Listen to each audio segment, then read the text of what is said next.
Tinha.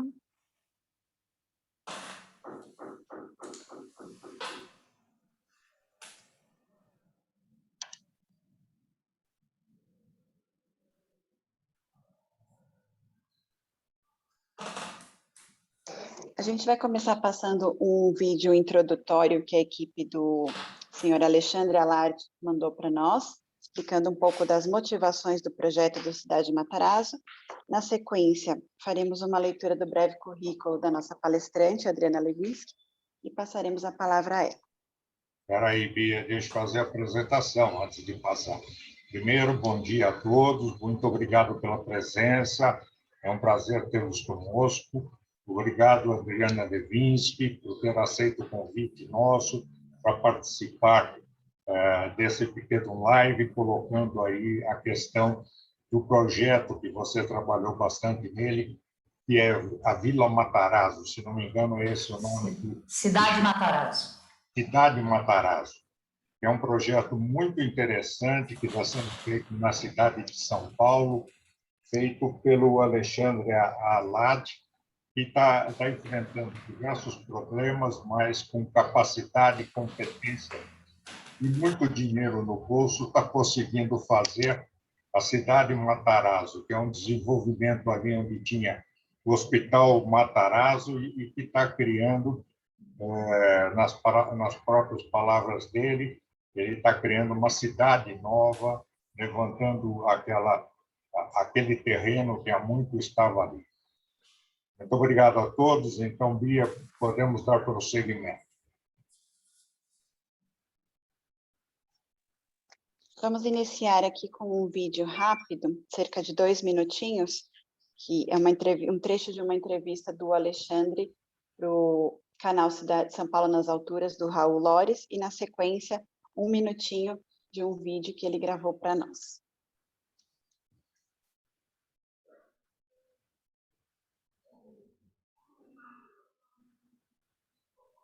Todos estão vendo? Sim.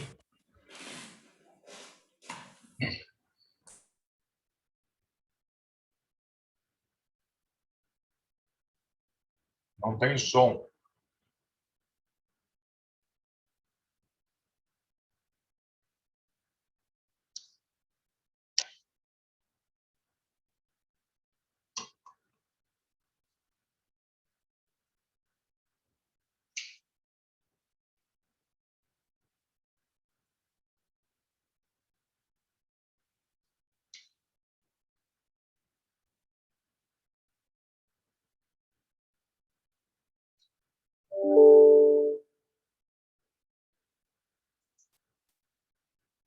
E quando a gente tem problema assim, a gente costuma dizer, chame os universitários. São Paulo. Uma história de amor com essa cidade, uma cidade difícil, que é o país mais poderoso. Muito baixo.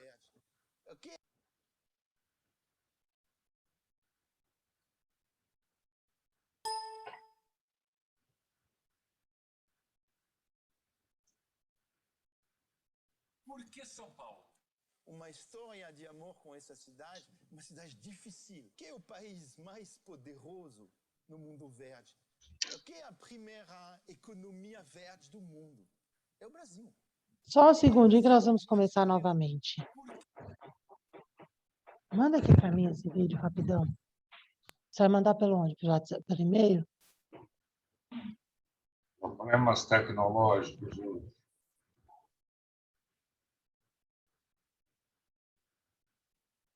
É o quê?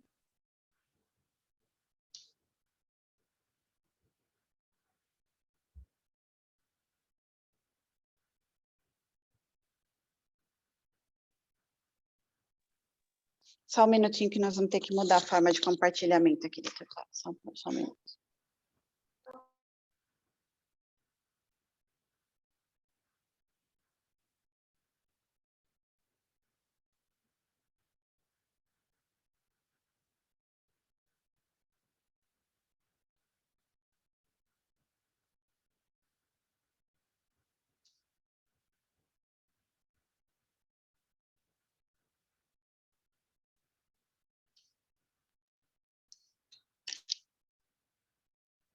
Por que São Paulo?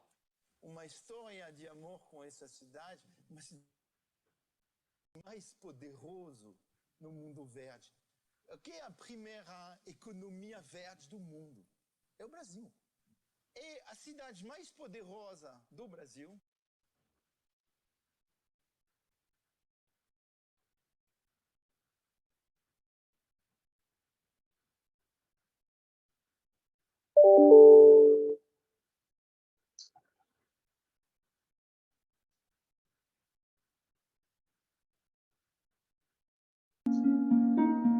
É urgente reinventarmos tudo o que sabemos.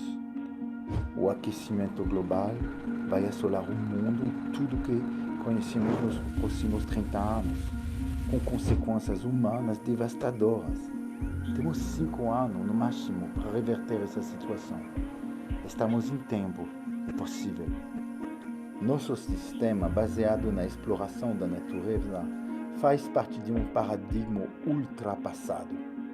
Na nova história, estamos conectados com a natureza, pertencemos a ela. Essa visão do futuro implica a criação de uma nova linguagem unificadora, compreensível e compartilhada por todos. Isso significa uma nova cultura. Mas também implica novos modelos de negócios. É o uso da tecnologia para valorizar aquilo que temos do mais precioso, nossa criatividade, nosso talento. Esta é a missão do Matarazzo. A invenção desse novo paradigma depende de 2 movimentos. O primeiro é um movimento cultural, para mudar a cabeça e o coração das pessoas. O segundo é um movimento para unificar as pessoas, criar uma comunidade poderosa. Primeiro, o movimento cultural que promovemos no Matarazzo permite que as pessoas se conectem fisicamente através das experiências que oferecemos.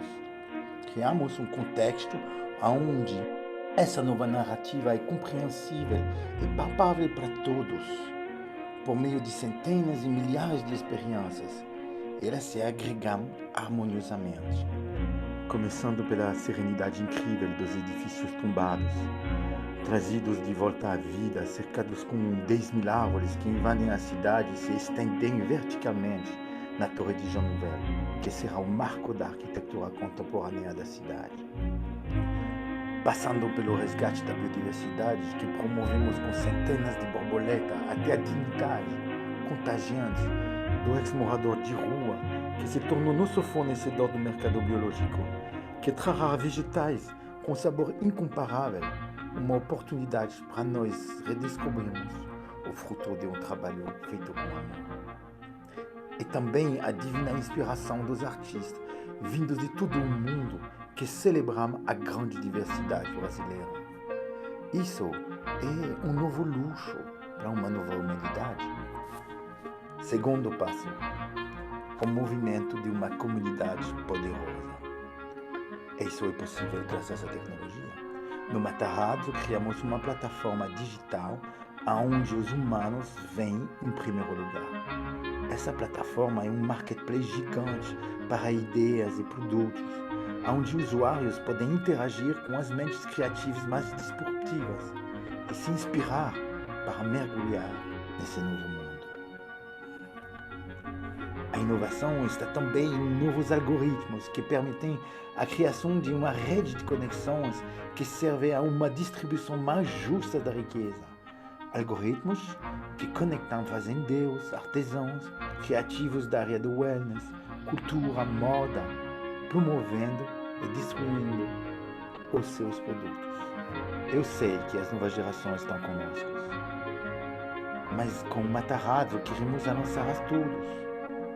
Queremos que todos toquem e sintam como é positivo pertencer e viver esse novo paradigma.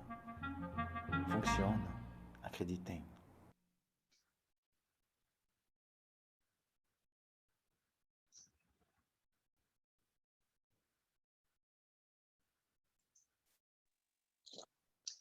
Bom, vamos lá. A Adriana Levinsky é sócia titular do escritório Levinsky Arquitetos e Estratégia Urbana, é um escritório de projetos, sobretudo institucionais na área de educação, saúde e cultura, além de projetos urbanos e consultoria nessa área.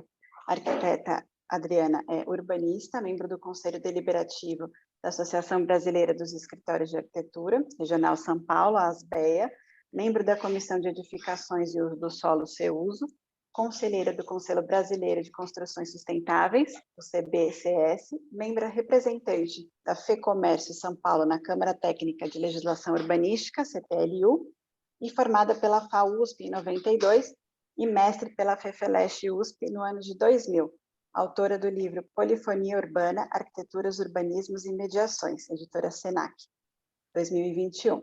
Adriana, por favor.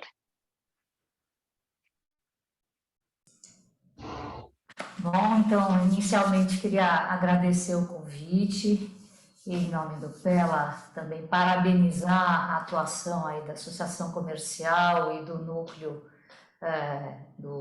de Estudos Urbanos, né, de todo esse trabalho de interlocução, empenho, investigação que a associação vem fazendo e crescendo e ganhando visibilidade nesse sentido.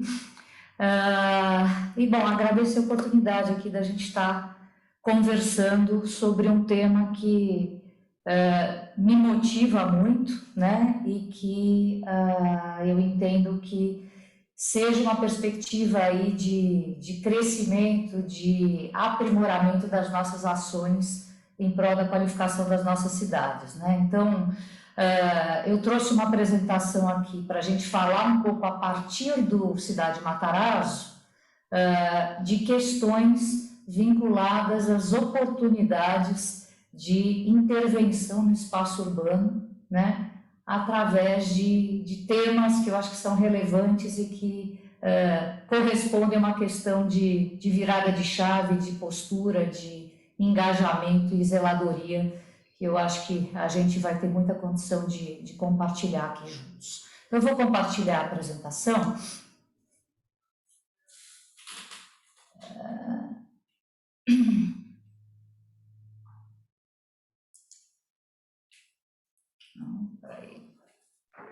Já estamos vendo sua tela, Adriana. Vocês estão vendo a apresentação já? Sim. Tá. Então, o nome aqui que eu optei por colocar aqui nessa nossa conversa, nessa apresentação, é justamente a oportunidade de transformação urbana através da atuação da sociedade, tá? Um olhar sobre o urbanismo. Aqui a Bia já me apresentou, né? Trabalho aí do escritório ao longo desses 30 anos de profissão. Acho importante a gente destacar aqui a relevância do território urbano dentro do contexto Brasil, né, como a nossa população, apesar dos territórios urbanos serem uma parcela pequena do território nacional, o percentual da população brasileira que vive em cidades é estupendo, né? A gente tem quase 90% da população.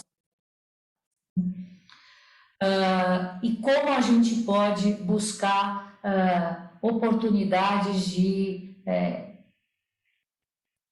desenvolvimento, de qualificação, de transformação desses espaços urbanos nas cidades contemporâneas, né? Então, eu acho que, primeiro, tem uma janela aqui, um aporte vinculado às questões das oportunidades de desenho, né? E que, obviamente, estão intimamente ligadas à nossa cultura, às nossas demandas e à própria legislação, né? E que, em especial, estão muito relacionadas a uma percepção contemporânea da consolidação de uma realidade de vida compacta, né? Onde se possa agregar tecnologia, flexibilidade dos espaços, diversidade, né? Tanto cultural quanto do uso, né? Quanto das legislações e, em especial, a integração público-privada, tá? Do ponto de vista da sociedade, e dos pilares que culturalmente vale a pena a gente atentar para que essas transformações se façam mais efetivas, a chave, né, o pilar da sustentabilidade num espectro bastante amplo, ou seja, garantindo questões de um ciclo virtuoso do ponto de vista cultural, social, ambiental, urbano e econômico, correspondem a essa chave da viabilidade de ações pactuadas na cidade, né? Então, a gente buscar modelagens que garantam essa viabilização é fundamental.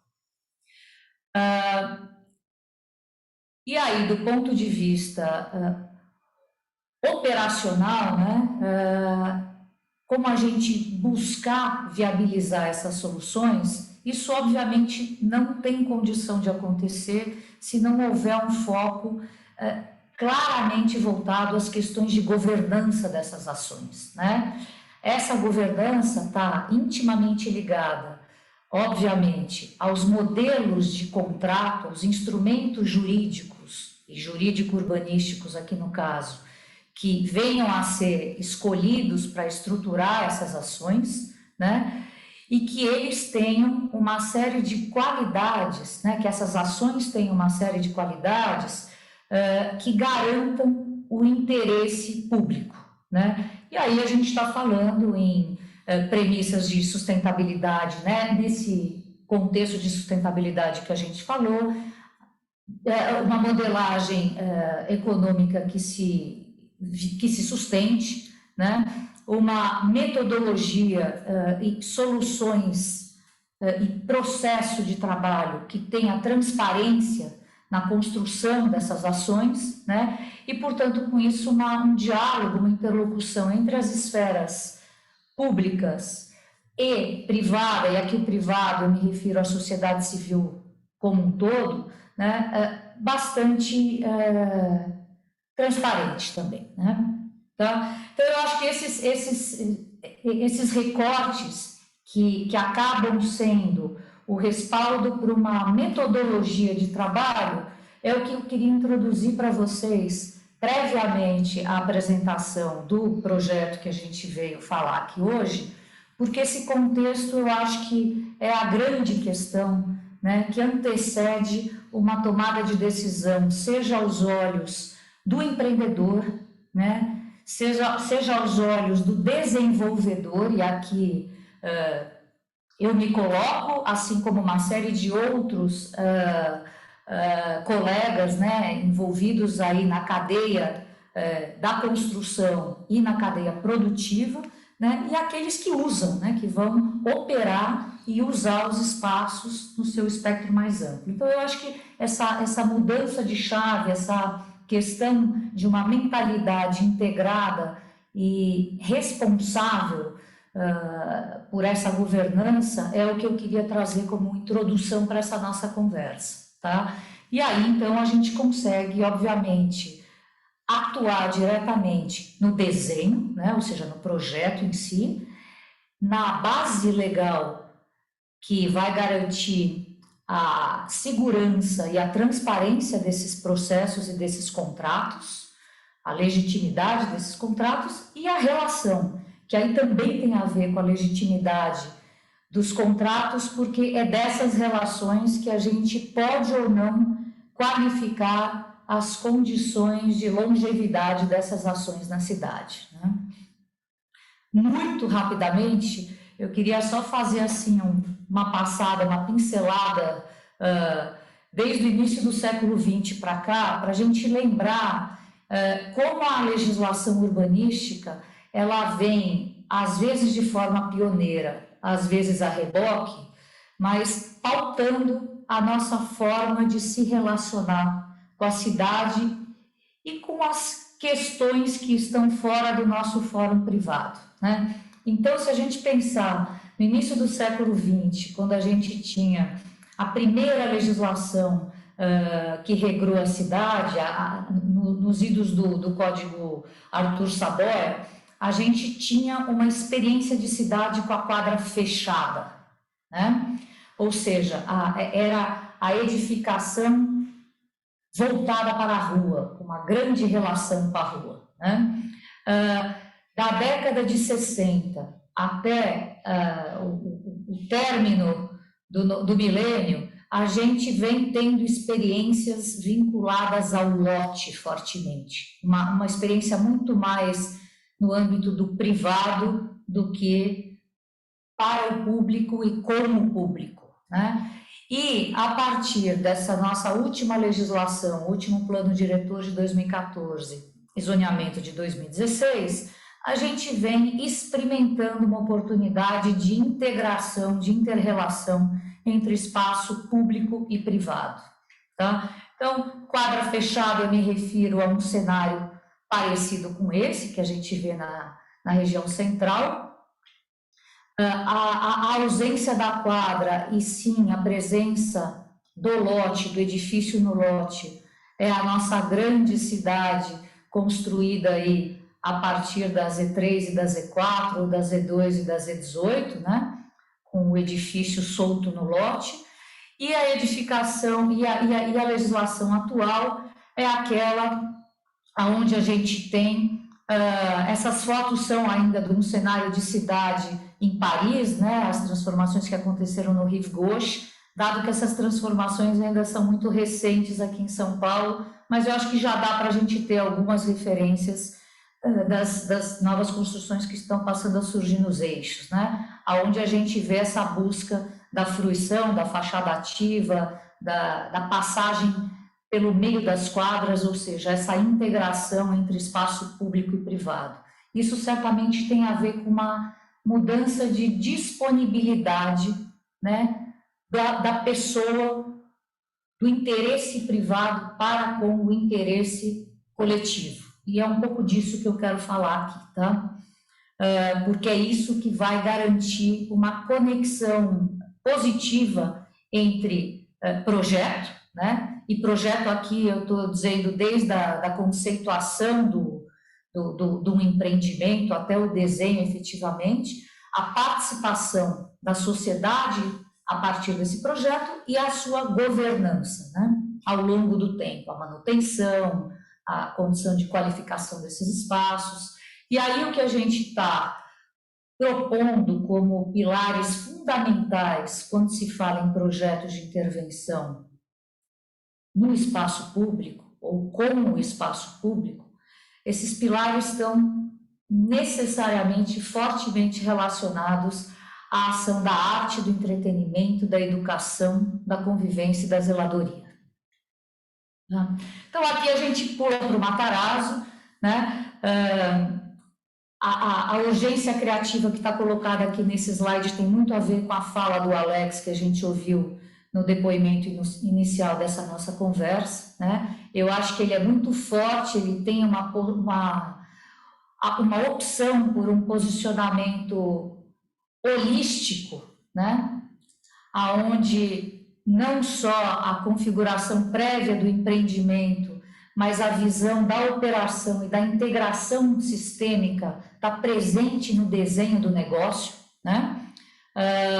E é dentro dessa urgência, dentro dessa lógica que eu entendo que ele coloca essa urgência criativa. Tá?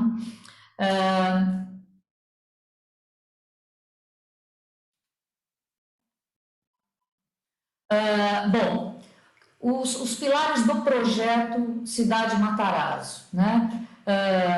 Palavras selecionadas pelo próprio idealizador, o Alex: patrimônio, cultura, diversidade, natureza e alma. Eu queria fazer um parênteses aqui com relação à questão do patrimônio histórico, né? Que para a gente, em São Paulo e no Brasil, esse processo tem sido um processo bastante icônico, né? E que tem nos trazido muitas lições sobre um investidor estrangeiro que enxerga valor, vê como um ativo, né, o patrimônio histórico.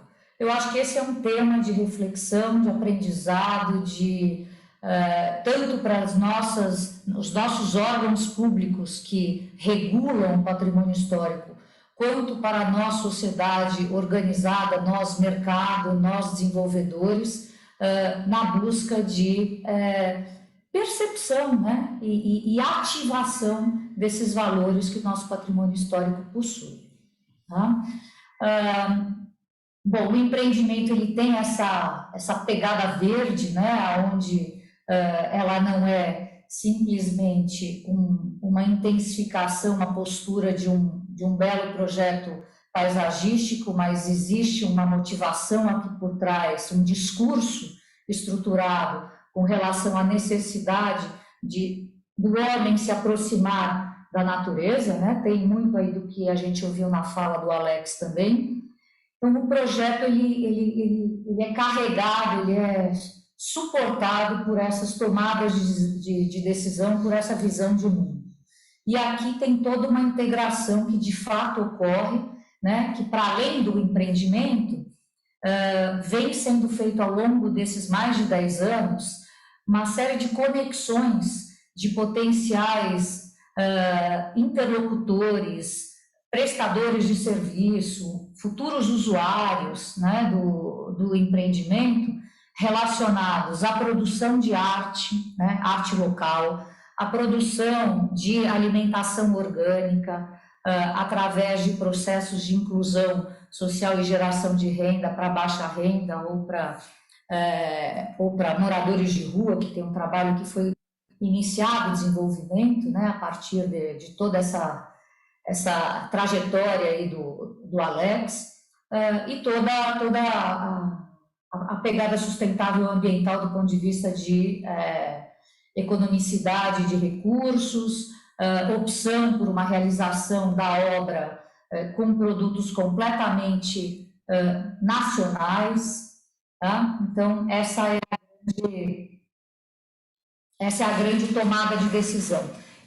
Tem uns vídeos aqui que eu acho que eu vou pular, senão vai ficar muito longa a nossa conversa, tá?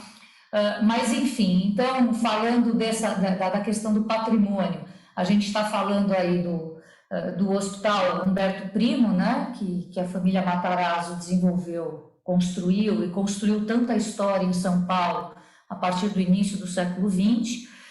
Vocês lembram que depois que o hospital fechou, essa edificação, esse complexo ficou fechado por décadas, né? Houve a tentativa de um desenvolvimento imobiliário que feria fortemente o patrimônio histórico à época, né? À época e atualmente também feriria, e isso foi objeto de uma ação civil, e esse processo longo só foi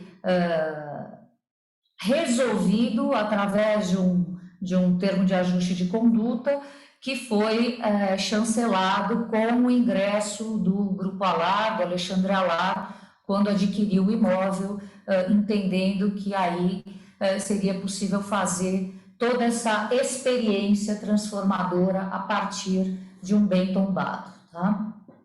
E aí é nesse momento que eu entro nesse processo para começar a colaborar na estruturação estratégica para desatar esses nós do ponto de vista legal e das interlocuções nas diversas esferas jurídica, de licenciamento estadual, municipal, né, até que esse projeto se fizesse viável, se fizesse aprovável, porque tinham questões de resoluções de tombamento, tinha uma série de discussões para justamente buscar uma oportunidade de viabilizar um empreendimento que enaltecesse o patrimônio histórico e que, concomitantemente, permitisse a viabilização de um negócio adequado no terreno e na região. Tá? Então, esse processo começou intralote, né, com esse empreendimento que se pretende aqui, então, nessa parte onde a gente vê os telhados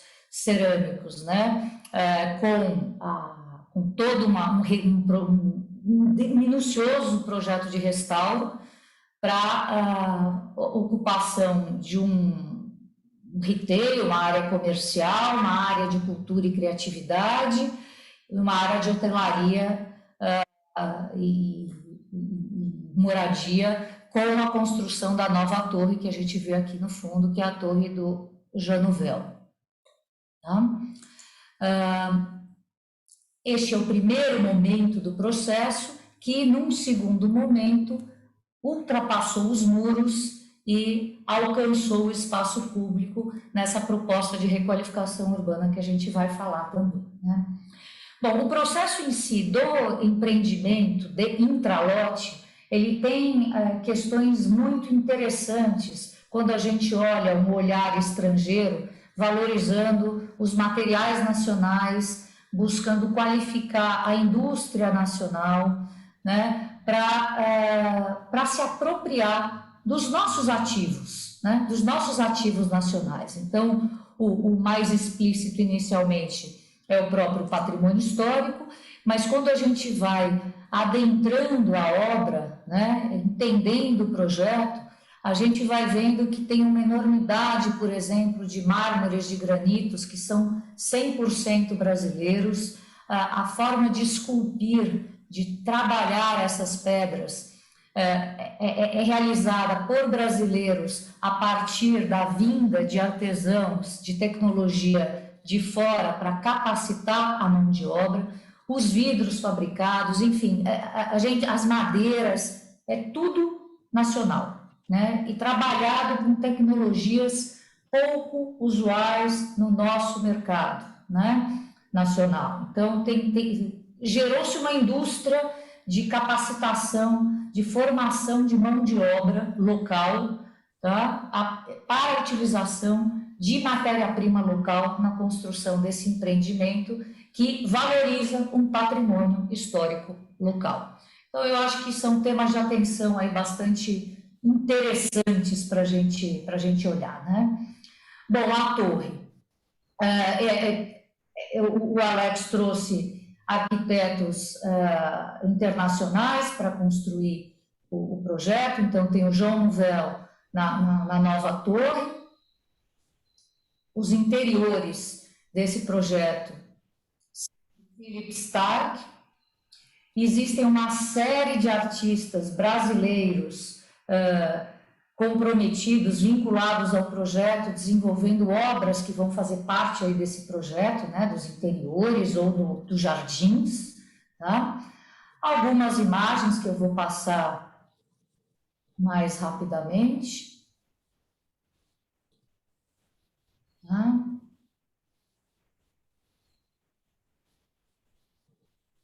Então, enfim, a gente está passando aí pelas várias alas, né, da hotelaria, do comércio, dos restaurantes, da gastronomia, do wellness, da cultura, edifício de escritórios. Esse edifício é de um outro arquiteto também estrangeiro, que é o Rudi Ricciotti, que trouxe uma tecnologia bastante interessante aí, do concreto de alta densidade para trabalhar a plasticidade dessas fachadas. Parte comercial. Toda essa questão aí da plataforma, do funcionamento desse negócio futuro aí, né, desse equipamento futuro, como um equipamento extremamente interativo, é o que se propõe ali, tá? E muita arte, muito artesanato local, gastronomia local, mesclada, evidentemente, com marcas, com referências também internacionais. O espaço de cultura, né, vai ter um grande teatro, ambientes de criatividade, um espaço de exposição ao ar livre que passa então a extrapolar para além do lote, né? E é quando a gente enxerga a perspectiva de abraçar o espaço público ao redor num exercício de comprometimento, de qualificação, de zeladoria e de exercício de exercício de cidadania, eu acho que é a melhor palavra, né? Eu acho que começou uma pesquisa, um processo de muita investigação de quais seriam as formas de oferecer no espaço público condições bastante interessantes, qualificadas, sofisticadas até, eu diria, no entanto, com um caráter de inclusão. Você pega um golinho de café para mim, faz favor. No entanto, num caráter de inclusão. Acho que não, né? meu. Um espaço... Que lugar maravilhoso é esse? Esse aqui da cidade, a cidade de Mato. Um espaço gratuito, né, de acesso aberto a todos. Então, é nesse sentido que a gente começa a desenhar aí os conceitos, as premissas desse projeto, que acho que a gente pode sintetizar aí como um urbanismo inclusivo, talvez, né, e que possa propiciar experiências ao usuário no campo do lazer, do descanso, da descompressão, da gastronomia, da cultura, da educação ambiental, né? Então, oferecer estímulos, oportunidades, experiências, informações que possam perpassar esse rol de usufruto, né? De aprendizado. Eu acho que a experiência nesse sentido, tá? Então, é um espaço aí de aproximadamente 10 mil metros quadrados ao redor do empreendimento, né? E que busca, em termos de projeto, essa experiência ampla, gratuita, aberta, né? Evidentemente, a gente está falando de um espaço público, e num modelo jurídico urbanístico, né? Então, uma modalidade de intervenção que garanta um contrato de gestão e manutenção desse espaço público por uma associação sem fins lucrativos pelo período de 30 anos. Tá? Então, isso é bem importante a gente entender que este modelo jurídico que foi criado aqui, ele necessariamente se apoia numa legislação de concessão vinculada a organizações civis. Portanto, a questão da não lucratividade, né? De que os recursos envolvidos eventualmente nisso sejam exclusivamente para a manutenção deste equipamento e com todo um regramento de transparência, de prestação de contas ao longo desses 30 anos. Tá? Então, isso é um contrato que se baseia na legislação federal, regulamentada no âmbito municipal, que viabilizou um contrato que se denomina acordo de cooperação. Tá? É evidente aqui que a gente está falando de um acordo, de um contrato de longo prazo e que, portanto, vai perpassar uma série de administrações públicas com partidos distintos, com mentalidades distintas. Então, o desenho desse contrato é algo bastante importante, né?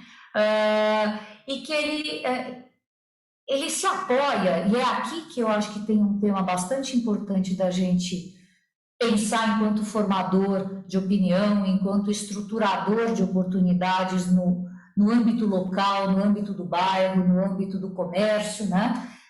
Da construção de um sentido de responsabilidade civil, né? Onde nós somos parte desta responsabilidade, né? É a partir dela que a gente pode construir ambientes numa escala específica, mais qualificados, qualificar as relações, qualificar, portanto, a percepção desses espaços, o vínculo com esses espaços, né? E promover cidadania, né? Então, esse é o mote da nossa conversa aqui. Esse projeto é um projeto, então, que é coordenado por nós, o projeto urbano é nosso, com desenvolvimento da parte de imobiliário pelo Estúdio Campana e o paisagismo do Benedito Abud. Tá? Eu vou mostrar algumas imagens aqui desse projeto, aí depois eu acho que a gente conversa um pouquinho sobre as dúvidas e o estado da arte no momento em que a gente se encontra, né? Mas o projeto aqui, então, busca essencialmente valorizar o pedestre, a mobilidade ativa, criar ambientes de estar, de permanência, de exposições ao ar livre, de passeios temáticos com informações sobre questões ambientais ao ar livre, né? E uma experiência gastronômica e de relaxamento, também um espaço mais arborizado, onde se intensifica bastante essa arborização, um bom mobiliário, né, para garantir esse espaço de descanso e de convivência, e que, portanto, eu acho que por todos esses elementos é evidente a gente entender o interesse público desse projeto e não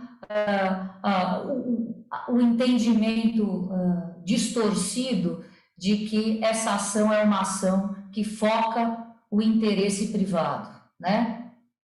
Evidentemente, ela acolhe e deve acolher o interesse privado, não só deste empreendimento, como todos os empreendimentos lindeiros a essa intervenção. Mas, para muito além desses confrontantes, o usufruto de todo esse investimento, né, ele alcança interesses muito maiores, que são o da própria sociedade, que pode usufruir desse espaço. Então, é nesse sentido que eu acho importante a gente enxergar, né, enquadrar aqui aonde está o interesse público de tudo isso, né?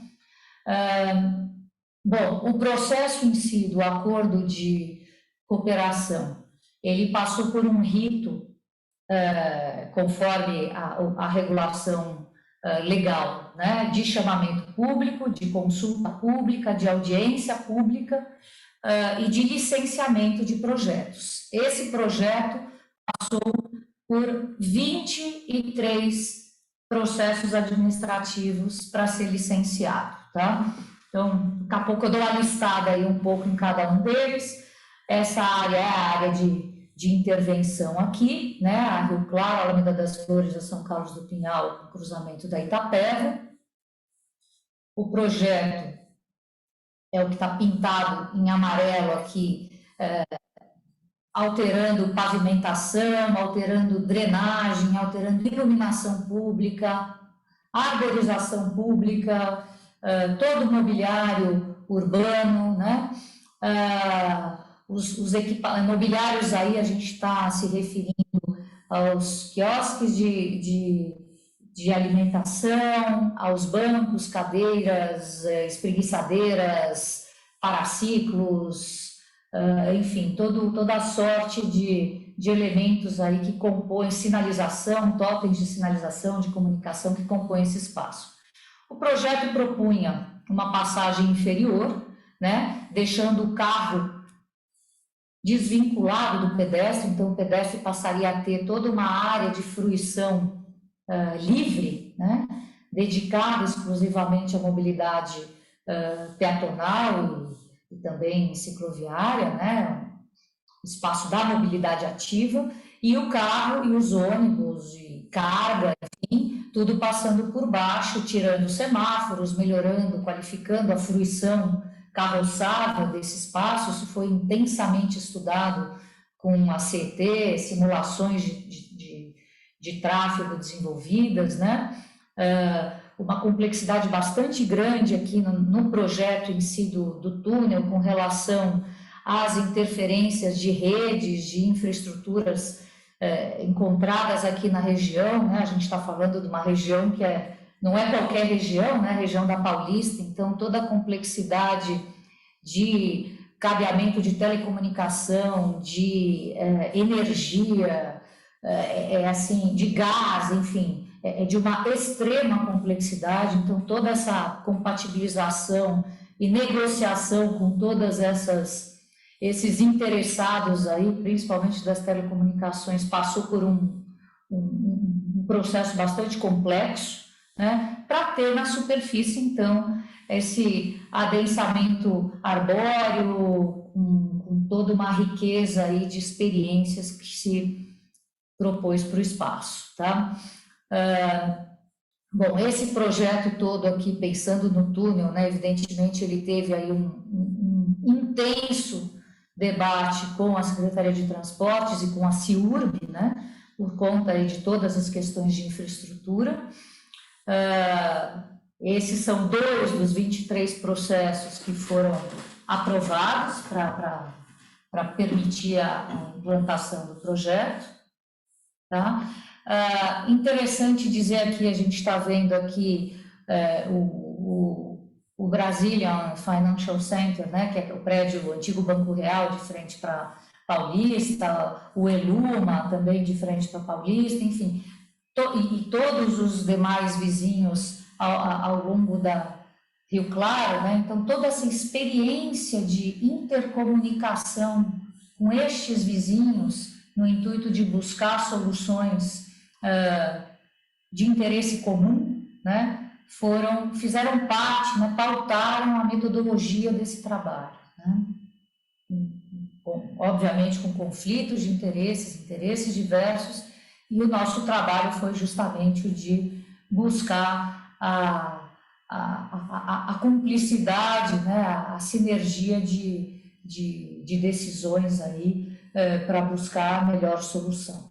Aqui a gente tem a representação das valas técnicas, do sistema de reservação de águas no subleito viário, que foi uma conquista enorme aí que a gente conseguiu aprovar em CIURB, né, que é uma solução que muito pode trazer para ajudar a solucionar os problemas de inundação que a gente tem em São Paulo, né, fazendo no subleito das vias sistemas de reservação e de retardo de água de chuva, né, com soluções de pavimentos, drenantes, ou totalmente drenantes ou não, ou grelhas, enfim, tem uma enormidade de soluções possíveis aí. Toda a discussão paisagística pilotada, liderada aí pelo BNE, com relação a uma curadoria paisagística muito delicada, muito importante para o local. Tá? E algumas imagens aqui que a gente vê do que foi submetido à prefeitura à época com relação, então, ao que era o mergulho do túnel e ao que passaria a ser essa superfície toda repaginada para o pedestre, sem muros, integrada aí com o Cidade Matarazzo, que a gente vê aí no centro da imagem, né? Para terminar minha fala, antes da gente fazer o debate nosso, aqui a nossa conversa, eu queria aproveitar a oportunidade. Hoje à noite a gente tem uma live de lançamento do meu livro, tá? Que é Polifonia Urbana, Arquiteturas, Urbanismos e Mediações. É um livro editado pela editora Senac, em parceria com a KPMO.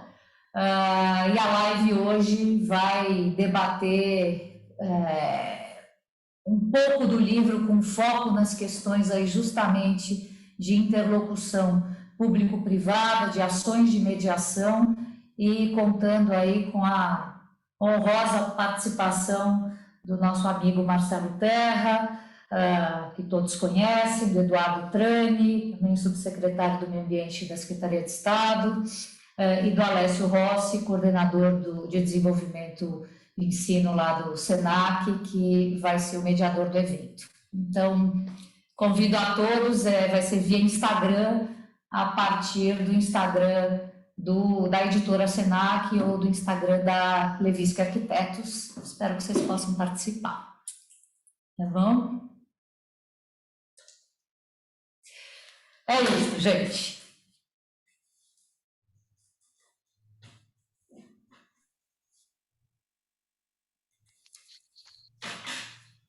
Pera, como conduzimos aqui? Estava prestando atenção em você. Que complexidade de projeto, hein? Que coisa, primeiro, enorme, com uma complexidade extremamente grande. E também tem de tudo, né? Tem hotel, tem restaurantes, tem áreas de lazer, eu não sei mais. Uma coisa, uma pergunta, uma curiosidade no primeiro slide que você apresentou, que nós temos 21 milhões de metros quadrados urbanizados e que temos 198 milhões de pessoas nas áreas urbanas no Brasil, é isso? O primeiro slide que você apresentou... O do Brasil, o que eu coloquei é que a gente tem praticamente 3% do território nacional correspondente a áreas urbanas, né? No entanto, 86% da população brasileira vive neste pequeno percentual do nosso território nacional, né? Porque a gente tem muitas áreas não urbanizadas e não ocupadas, e onde a oportunidade se deu dentro da nossa lógica, da nossa dinâmica de desenvolvimento, né? A população veio buscar as cidades para ter oportunidades de vida, e isso nos leva, então, a um tema de atenção onde cidade é um tema que precisa ser tratado como um ativo estratégico, né? As pessoas estão concentradas, fortemente concentradas nas cidades. É um tema de atenção, de muita visibilidade necessária, e que os diversos segmentos de atuação, né, segmentos econômicos de atuação, deveriam perceber, né, a importância deste tema, né, as oportunidades, as demandas, né, que existem ao redor deste tema da qualificação das cidades. O quanto ele vai gerar de valor, gerar de qualidade, gerar de inclusão, gerar de resultados para nós, né? Isso mesmo que eu entendi, por isso eu fiquei surpreso da quantidade de pessoas nas áreas urbanas. Quer dizer, de 213 milhões que nós temos, 198 milhões, se eu recordo o número, estariam nas áreas urbanas. E a área urbana que você apresentou é relativamente pequena dentro de tudo, da grandeza do Brasil.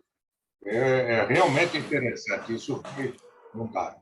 Eu estou vendo que o professor Caldana está com a mão levantada, então as perguntas estão abertas e mandam pelo chat, por favor, aqueles que desejam falar. Professor Caldana, por favor. Bela, muito bom dia. Adriana, muito bom dia. É sempre um enorme prazer ouvir a Adriana apresentar projetos, de modo geral, os projetos dela, e esse em particular. Eu tenho um carinho muito grande por esse projeto, Bela, porque ele é, como você disse, de um grau de complexidade que, para nós, por aqui, é espantoso, não é? É realmente espantoso, é muito grande o grau de complexidade. Mas eu quero começar realmente cumprimentando a CPU por ter convidado a Adriana, e acho que estamos numa sequência aí muito boa, né, de convidados e reuniões, isso está ficando muito, muito bacana. Mas o que eu gostaria de comentar, Adriana, além de toda...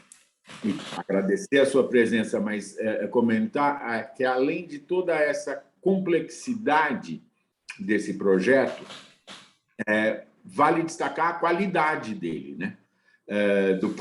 Porque não basta ser complexo, da complexidade tem que nascer qualidade, né? Isso é realmente uma coisa importante. E esse projeto tem muita qualidade, e é isso que eu gostaria de destacar e te ouvir um pouco, porque e essa qualidade vem não só da competência dos profissionais envolvidos, como no seu caso, mas vem também da capacidade de diálogo entre todas essas múltiplas equipes, sejam nacionais, sejam internacionais, mas, acima de tudo, e é isso que eu gostaria de destacar e te ouvir, vem da qualidade da encomenda.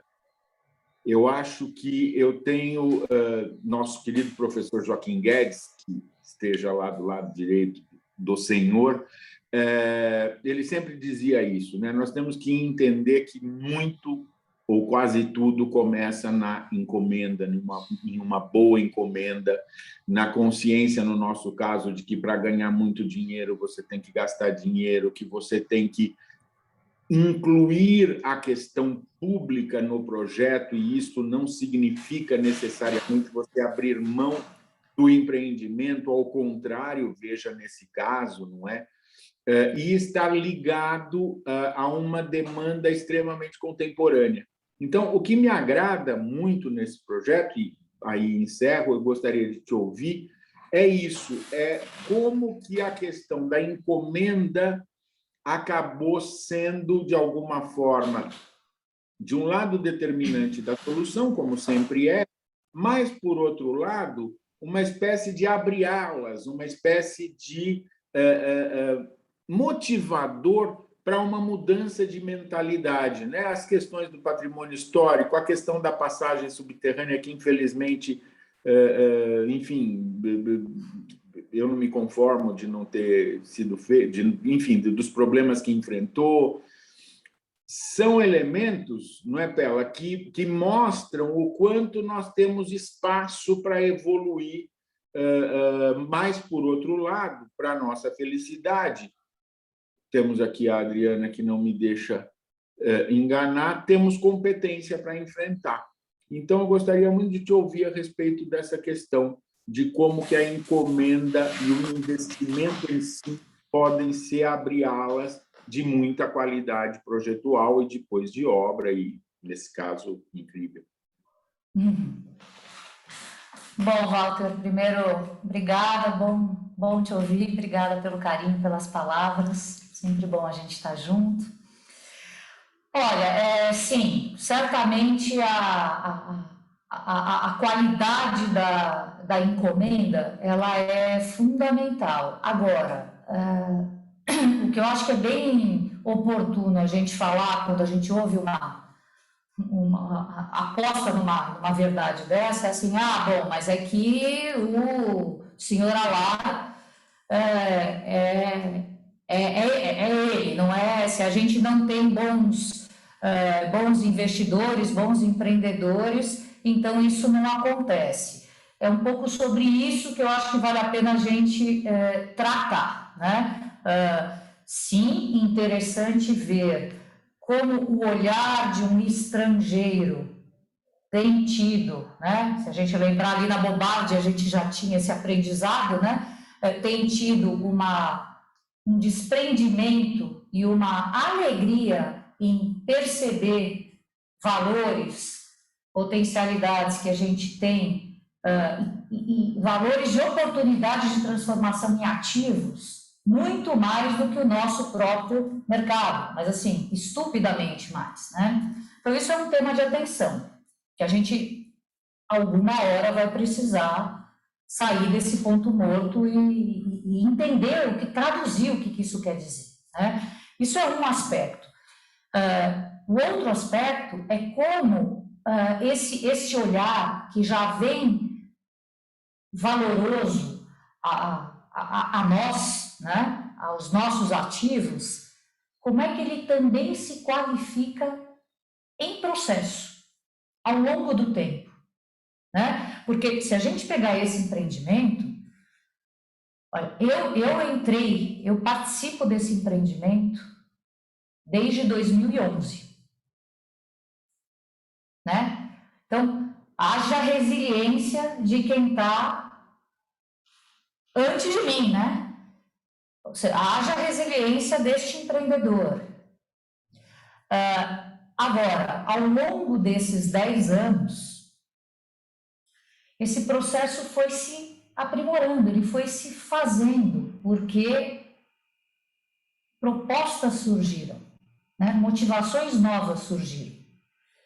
Não existia, em momento algum, por exemplo, no imaginário do Alexandre, do Alex, a possibilidade de buscar uma oportunidade de interagir no espaço público. Isso era alguma coisa para ele. Eu me lembro da nossa conversa, ele dizendo, mas isso pode fazer? É possível fazer isso? Eu falei, a gente vai precisar buscar os meios para fazer isso. Nós precisamos fazer isso. Isso é uma necessidade que a sociedade precisa buscar enquanto oportunidade, né? Então, isso foi se desenhando, o projeto foi ganhando novas qualidades, novas possibilidades de incremento, né? Então, eu acho que aí entra uma outra questão, que é como nós, e aí, Walter, nós arquitetos, nós investidores, nós futuros operadores, nós futuros usuários desses equipamentos, desses projetos, como é que nós podemos nos engajar nessas perspectivas de qualificação deste nosso meio em prol de soluções melhores, né? É uma busca de valor integrada, é uma busca de ganha-ganha em muitos aspectos, social, cultural, econômico, né? Ambiental, educacional, muitos aspectos. Mas isso precisa, ele deixa de ter um vetor. É quase como a gente dizer que a encomenda deixa de ser vetorial, né? De cima para baixo, aquele que idealizou o negócio e que determina o negócio. E trazer uma coisa mais radial, mais plural, aonde a qualidade do que demanda, ela possa ser incrementada por vozes que colaborem em prol desse todo. E aí, obviamente, é uma perspectiva, é uma percepção de um interesse que sai fora do lote, da modelagem econômica que se fecha dentro daquele empreendimento sem olhar de uma forma mais holística para outros resultados que vão estar na área de influência. Então, é uma forma de olhar para esse todo, né? E como interagir, ouvir, trocar de forma colaborativa com esse todo. Então, eu acho que não sei se está muito abstrato isso que eu estou falando, mas antes da gente começar a nossa conversa aqui hoje, a gente começou a falar um pouquinho sobre planos de bairro, né? Eu acho que isso foi muito oportuno, porque está totalmente dentro desse contexto. Por que o plano de bairro não sai? Não sai porque não tem alguém que encomende o plano de bairro? Mas essa encomenda é uma encomenda plural. E ela é proativa obrigatoriamente, senão ele nunca vai sair do papel, por mais que você regulamente o plano de bairro. Ele não vai se realizar, porque ele precisa ser um contrato maior. Então, é deste movimento que eu acho que a gente precisa estar um pouco mais antenado, redesenhando os nossos parceiros. Eles são outros os parceiros. São muito mais do que aqueles que a gente está habituado a trabalhar.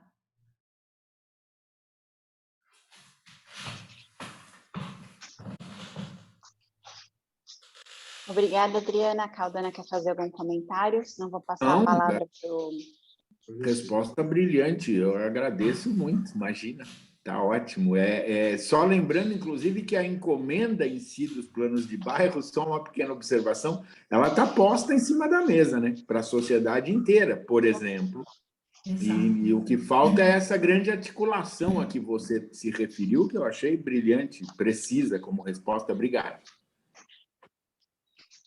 Mauro Calhari, o próximo inscrito, por gentileza. Eu acho que o meu comentário, Adriana, é primeiro assim, toda vez que eu vejo esse projeto, a gente fica boquiaberto, né? Eu acho inacreditável que alguém tenha tido esse tempo. Caldana falou muito bem, e eu acho que você conseguiu colocar dar um pouco desse espírito. Então, eu queria parabenizar você por estar nesse tempo todo, né? Já se falou 10 anos, né? Mas também, é claro, o próprio empreendedor, né? Que eu acho que tem tem pessoas que conseguem empreender, né? E eu cito o pessoal, por exemplo, da Natura, de uma maneira que parece que incorpora, né, uma coisa conceitual, quase filosófica, mas que aí tem alguma hora que tem que cair no prático, né? E eu acho incrível, toda vez que eu vejo esse projeto, é quase como se não fosse dito o que ele vai ser. Isso que eu acho mais incrível, assim. Eu não sei se isso é bom ou ruim, assim. Lá vai ter um hotel, vai ter uma torre, vai ter não sei o quê, vai ter... Mas é sempre contado quase como quase como se o espírito do lugar fosse mais importante, né, o genius loci, sei lá, né, do que o próprio projeto, que eu acho inacreditável, e para o empreendedor isso é pouco... É claro que para ele conseguir angariar investimentos e boa vontade, ele precisa contar uma outra narrativa, né? Mas eu acho sensacional como você contou, e parabéns por você ter, inclusive, ter feito essa pequena periodização no começo, que eu acho que é muito interessante, né? Como a legislação, nossa legislação urbana prioriza, né, um certo modelo de ocupação da quadra e como que isso vai gerando dificuldades que nunca se resolvem, né? Eu queria falar de duas coisas. Uma é do patrimônio, né? Eu acho que queria que você desse para nós assim uma noção do quanto que é importante, quanto que para o projeto vai ser importante a manutenção ou resgatar, né, esse patrimônio, que a gente sabe do trabalho, tem esse vídeo maravilhoso que fica a igrejinha suspensa, né, a capelinha lá, e você escavando embaixo, quase que uma coisa, parece um penhasco, né? Mas a outra coisa que eu queria mais, eu acho que para mim é mais interessante, eu acho que gostaria de ouvir você, em relação a esse conflito da ocupação ou da intervenção urbana ao redor do projeto, né? Assim, o fato de não termos conseguido ter aquela passarela, como vocês tinham sugerido inicialmente, por cima ali da São Carlos do Pinhal, né? Fazer aquilo, eu acompanhei um pouco de longe e eu percebi que assim existe um fator em São Paulo que é um prejudicador, né? Assim, ninguém gosta de ver um túnel perto da sua casa, porque em São Paulo a gente sabe o que isso significa, né? Para quem mora lá, é uma boa possibilidade de que aquele túnel vai ser ocupado, de que vai ser uma área perigosa e tal. Então, eu queria saber, assim, o que você acha que dava para ter feito nessa questão da negociação? Que tipo de concessão, que tipo de players ou atores deveriam ter sido envolvidos que não foram, né? Eu vi pouca gente se mobilizando em relação a isso, até mesmo contra. Assim, parece que ficou uma hora... então tá bom, então chega, né? E eu não sei se dava para ter ido mais longe. Eu queria ouvir sua opinião sobre isso. Então, eu acho que aqui tem uma... Vou tentar responder no genérico primeiro, antes de falar do detalhe, tá? Porque eu acho que aqui a gente sofre de um mal, que é a não legitimação dos processos participativos, tá? O que eu quero dizer com isso? Isso a gente consegue enxergar em audiência de plano diretor, de lei de zoneamento, né? Os processos se lançam participativos. A sociedade livremente participa ou não participa. Ao final deste rito, que é regrado por lei, ou por diversas leis, cada um no seu caso, chega a um final. O final é um final de consolidação de uma pertinência técnica e de uma maioria. A não aceitação dos resultados gera tradicionalmente no nosso país um movimento de criação de um novo rito paralelo que não legitima um processo participativo e que ele tem força destruidora, ele tem força de questionar ou de tampouco aceitar esse processo. A gente já viu isso acontecer nos planos, né? Então, nesse nosso caso específico agora, falando, houve uma ação civil. Essa ação civil teve como reclamantes duas associações de bairro não pertencentes à vizinhança, tá? E que, certamente por alguma percepção de oportunidade de visibilidade, de poder de negociação potencial, de qualquer coisa que seja, né? Pegaram carona, eu vou usar provocativamente aqui a palavra, numa metodologia, porque isso é recorrente no país, né? De adotar uma estratégia de inviabilizar um processo aonde diretamente aquelas reclamantes não eram parte do processo diretamente, tá? E que mesmo assim, num determinado momento durante a ação, fizeram parte do processo de diálogo. Mas quando não se quer diálogo, o diálogo não acontece. e ponto. E aí, lamentavelmente, nem as nossas estruturas de legitimação, do ponto de vista jurídico, estão muito habituadas a esse tipo de mediação, eu acho que essa é a melhor palavra, né? E nem a sociedade, que também não sabe o que fazer. Fica lá parada, né? Imóvel, sem saber que medida tomar. Né? A sociedade, de uma forma geral, não se posiciona, a vizinhança não se posiciona, o mercado não se posiciona, e é mais um processo, viramos a página e vamos para o próximo. Né? Então, é isso. Né?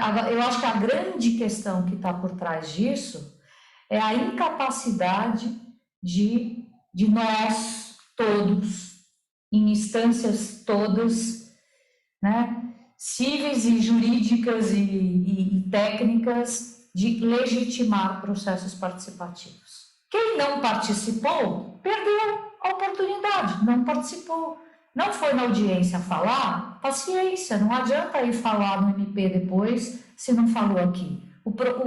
A regra do jogo é essa. Participe aqui com a chance de ser totalmente acolhido, parcialmente acolhido ou não acolhido. Faz parte do jogo. Isto é uma negociação, no sentido mais positivo que essa palavra significa. Mas a gente não pode negociar aqui, né? Não é legítimo. Então, eu acho que a grande questão é essa. Adriana, isso que você falou, acho que representa um aspecto da sociedade brasileira de não participar das coisas, não se interessar por aquilo que ocorre ao seu redor. Você colocou muito bem dizendo que foram sociedades que nem estavam envolvidas no problema. Foi isso que eu entendi. Então, o povo brasileiro, e até gostaria de ouvir algum comentário seu ou dos outros que estão aqui, não tem o hábito de participar disso. A gente não está acostumado a isso. São poucas as pessoas que têm o hábito, ou da sociedade, daqueles que são organizados, a participarem desses debates e a participarem desse posicionamento. Outros que não interessados e por problemas ideológicos ou sei lá o quê, acabam participando e inviabilizando alguma coisa das pessoas que estariam envolvidas e, infelizmente, não participaram. Gostaria se você comentasse alguma coisa, até se o Mauro, ou Caldana, ou outro que está participando dessa nossa brilhante reunião, comentasse alguma coisa disso.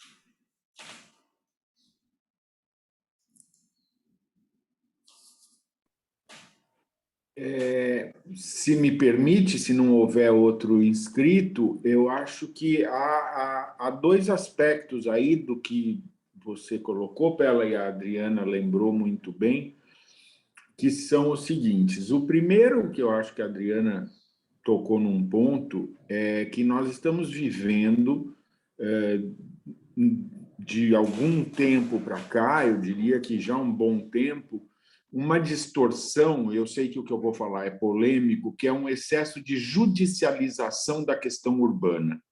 Eu tenho alguns amigos advogados, juristas, que ficam bravos comigo quando eu falo isso, mas eu acho que nós precisamos conversar sobre isso de uma maneira mais aberta, cada vez mais aberta e cada vez mais precisa, porque esse excesso de judicialização coloca a questão urbana num patamar e num cronograma que muitas vezes não é aceitável.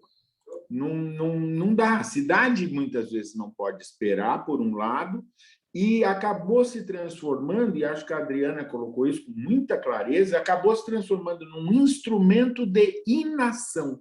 Então, é assim, tem problema, eu judicializo, não vai acontecer nada mesmo para o projeto, qualquer projeto. né? Em qualquer escala. Do plano diretor, da revisão do plano diretor, aguardemos, a uma esquina da cidade, né?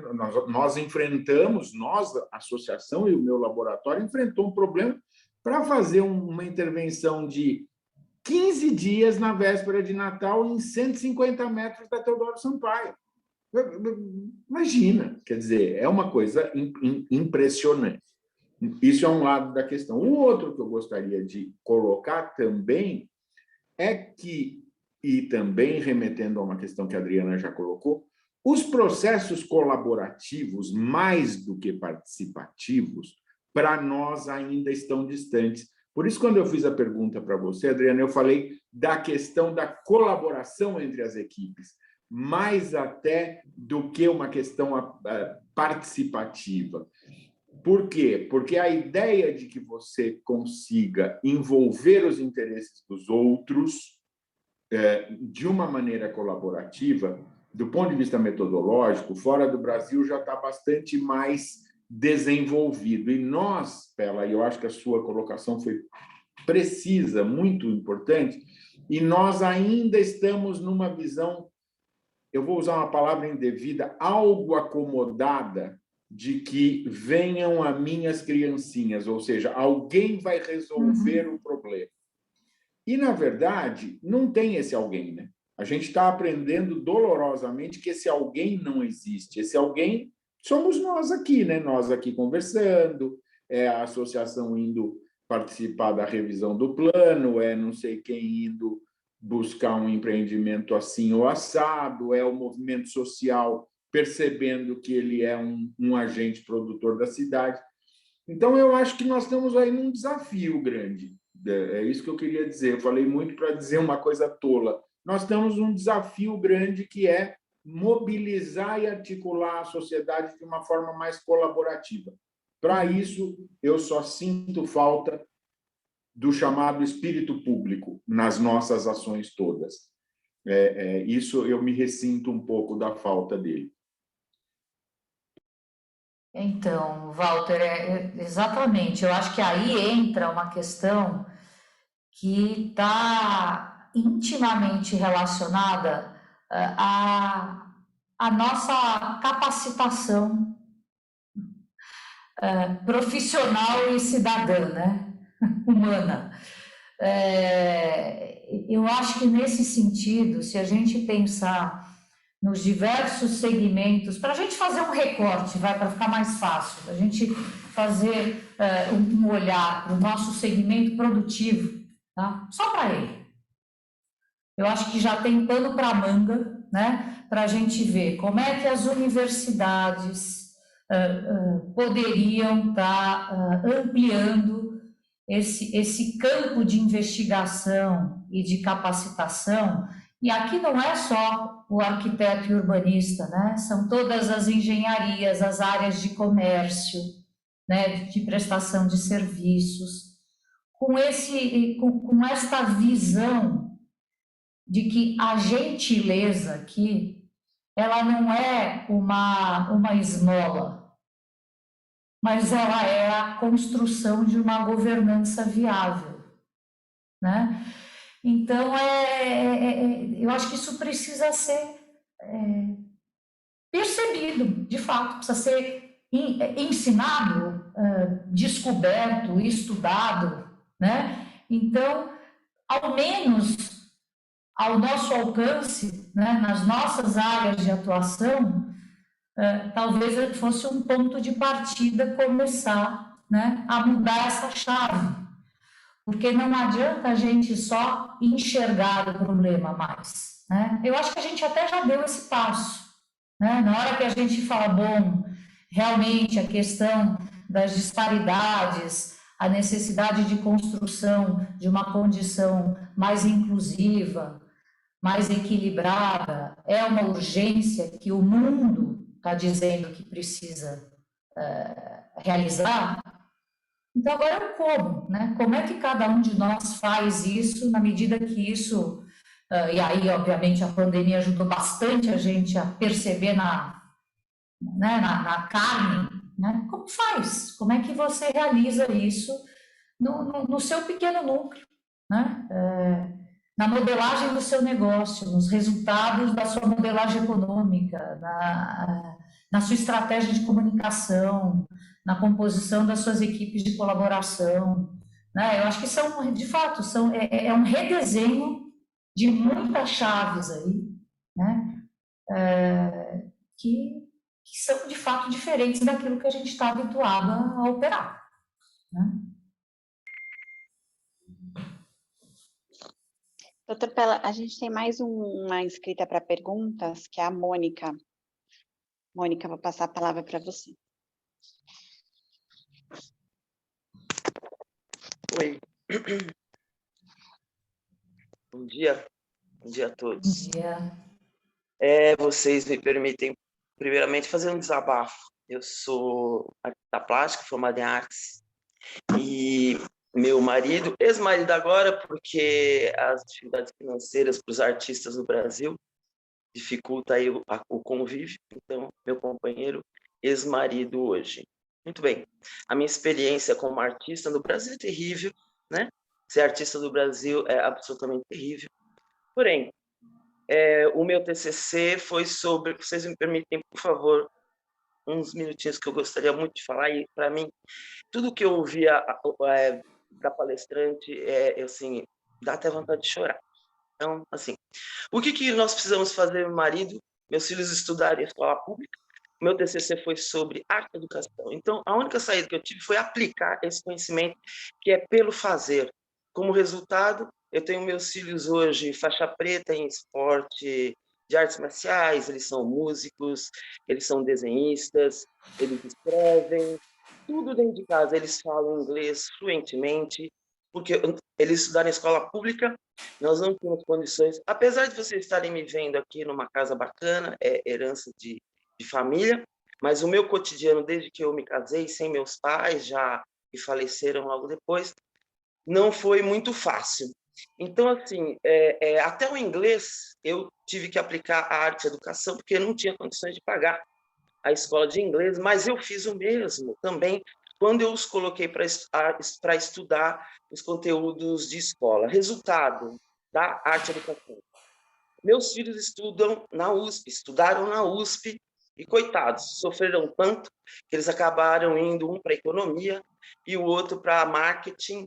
Eu devo dizer que hoje eles formados, o sustento principal da casa vem desses garotos. E o fruto disso foi a arte e educação. O método de arte e educação que eu utilizei é poderosíssimo. As pessoas que sabem o poder da arte, de como processa a arte, de como a arte vê o mundo, os poderosos sabem o tamanho desse poder. Então, o que eles fazem normalmente?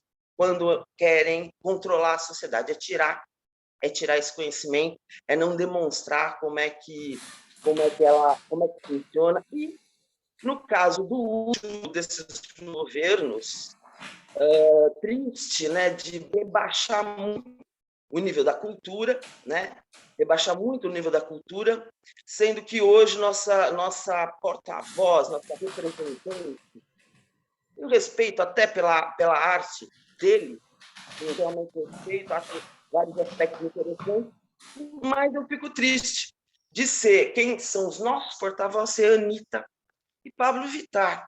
Eu fico muito de dizer, é fruto, no meu entendimento, do tipo de investimentos que foram feitos ou que não foram feitos numa cultura com um pouco mais de qualidade. Muito bem.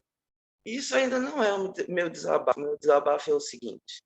Eu estou muito atenta há um pouco menos de um ano, eu tive contato, um pouco mais de um ano, eu tive contato com esse vídeo do... Como é que é o nome dele? Alexandre Alar. Uau! E eu fiquei assim, e esse vídeo foi colocado no nosso grupo aí, há um pouco mais de um ano, se eu não me engano, e logo abaixo alguém coloca visionário. Eu falei, visionário também somos. Eu tenho, o doutor Pella é testemunha, o doutor Caldana, a Bia, a nossa luta aqui em Pirituba para a cultura. Não temos nada de cultura aqui. A minha tentativa, e eu ainda não consegui, eu acho que agora eu estou mais madura, Devo confessar que assim os artistas eles são muito sensíveis, né? E costumam sofrer muito, talvez por causa dessa sensibilidade. Então a gente acaba assim ficando e não é nem adotando, né? A gente acaba tendo um pouco um aspecto meio maluco, sabe? São artistas meio malucos, né? E eu acho que eu tenho um pouco esse aspecto também, talvez por isso a gente não seja muito respeitado. Mas é por causa do sofrimento. Mônica, faz os seus comentários sobre a cidade de Matarazzo, por favor. Sim. Então, quando eu vi esse projeto, eu fico assim, poxa, eu tenho procurado falar, eu estou aqui dentro de um casarão histórico aqui em Pirituba, a minha ideia é justamente fazer um projeto aqui que seja sustentável, que seja, a gente procura proteger uma nascente que tem aqui na Rua de Baixo, com essa ideia de reurbanização de Pirituba, tendo como foco central justamente esse casarão. Temos outros, nós estamos aqui no Centro Histórico de Pirituba. Então, quando eu vejo esse projeto, eu gostaria muito de ter acesso, se for possível. Então, assim, agora minhas perguntas sobre a cidade de Matarazzo como ter acesso a todos esses projetos, estudar, porque eu vou precisar estudar muito. Eu resolvi, então, fazer faculdade de arquitetura para poder eu fazer esse projeto. Então, como a gente tem acesso, eu vou estudar seu livro, para mim vai ser muito importante. Como ter acesso, pelo que ele cita nesse vídeo, às legislações que foram aprovadas para poder, esses 10 anos, né, ele fala que foi muito difícil e tudo. Eu vejo ele rindo, né, eu fico assim, nossa senhora, ele rindo, ele tem muito dinheiro, quer dizer, o estrangeiro ele vê coisas que a gente não vê, né, os patrimônios históricos como ativo. Se você pudesse falar um pouquinho o que é esse contrato de 30 anos, que não ficou muito claro, e para o nosso, assim, essas duas perguntas para a nossa palestrante, e para o nosso CPU, nós estamos aí debatendo a revisão, e eu fiz uma consulta sobre transferência de patrimônio, de transferência de potencial construtivo, e assim, em Minas Gerais, já assisti alguns seminários sobre Minas Gerais. Minas Gerais, eles conseguem quase 80%, 90% para transferência de potencial construtivo, e aqui a gente consegue menos de 5% do valor do imóvel. Então, eu queria saber assim, o que aconteceu nessa lei e o que a gente pode fazer em termos de revisão para que seja possível aumentar esse valor ou, ainda muito melhor, que a gente consiga transferir o potencial construtivo para si próprio. Não sei se é possível isso, eu vou estudar, porque eu estou aqui no Mazeu, eu posso construir 4 vezes, mas preservando o patrimônio. E uma provocação, doutor Pella, se eu ofereço aqui esse patrimônio histórico, para que a associação comercial eventualmente se interesse para fazer assim, esse é o projeto da associação comercial. Olha, coisa semelhante que estamos fazendo lá em Pirituba, em termos de urbanização, patrimônio semelhante à cidade de Matarazzo, com a CPU como realmente intermediador de projeto, de investimento. Muito obrigada. Vou conversar com o Alexandre Alado para ver se ele se interessa, Mônica. Tá bom? Muito obrigado. Antes da Adriana responder, eu queria fazer aqui uma pergunta que eu acho que tem a ver com o contexto, que aí ela já responde as duas. Pode ser? Claro. Adriana, obrigada pela tua exposição aí. Assim, um pouco dessa narrativa, desses projetos, né, dessa dimensão do espaço público que a gente tem visto ultimamente, nos parece que a cidade, em muitos aspectos, até que você trouxe um pouco dessa linha do tempo, ela acaba sendo o resultado de um arcabouço jurídico, né? Então, nesse contexto, eu queria saber de você quais foram os entraves que vocês enfrentaram em todas essas aprovações ao longo de todos esses anos, e o que, na sua opinião, poderia ser feito, ou poderia ter sido feito, para dar celeridade ao processo, né? Para que a cidade não fique refém do que, às vezes, pode ser um excesso regulatório, né? Queria a sua opinião nesse sentido.